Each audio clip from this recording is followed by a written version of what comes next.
اللہ اس بات سے آر نہیں کرتا کہ مچھر یا اس سے بڑھ کر کسی چیز مثلاً مکھی مکڑی وغیرہ کی مثال بیان فرمائے۔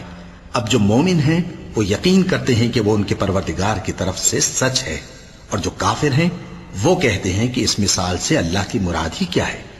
اس سے اللہ بہتوں کو گمراہ کرتا ہے اور بہتوں کو ہدایت بخشتا ہے، اور گمراہ بھی کرتا ہے تو نافرمانوں ہی کو، جو اللہ کے اقرار کو مضبوط کرنے کے بعد توڑ دیتے ہیں، اور جس چیز یعنی رشتہ قرابت کے جوڑے رکھنے کا اللہ نے حکم دیا ہے اس کو قطع کیے ڈالتے ہیں اور زمین میں خرابی کرتے ہیں۔ یہی لوگ نقصان اٹھانے والے ہیں۔ کافرو، تم اللہ سے کیوں کر منکر ہو سکتے ہو؟ جس حال میں کہ تم بے جان تھے تو اس نے تم کو جان بخشی، پھر وہی تم کو مارتا ہے، پھر وہی تم کو زندہ کرے گا، پھر تم اسی کی طرف لوٹائے جاؤ گے۔ وہی تو ہے جس نے سب چیزیں جو زمین میں ہیں تمہارے لیے پیدا کی، پھر آسمانوں کی طرف متوجہ ہوا تو ان کو ٹھیک ٹھیک 7 آسمان بنا دیا، اور وہ ہر چیز سے خبردار ہے۔ اور وہ وقت یاد کرنے کے قابل ہے جب تمہارے پروردگار نے فرشتوں سے فرمایا کہ میں زمین میں اپنا نائب بنانے والا ہوں۔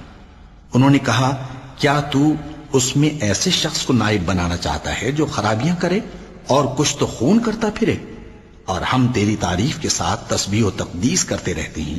فرمایا، میں وہ باتیں جانتا ہوں جو تم نہیں جانتے۔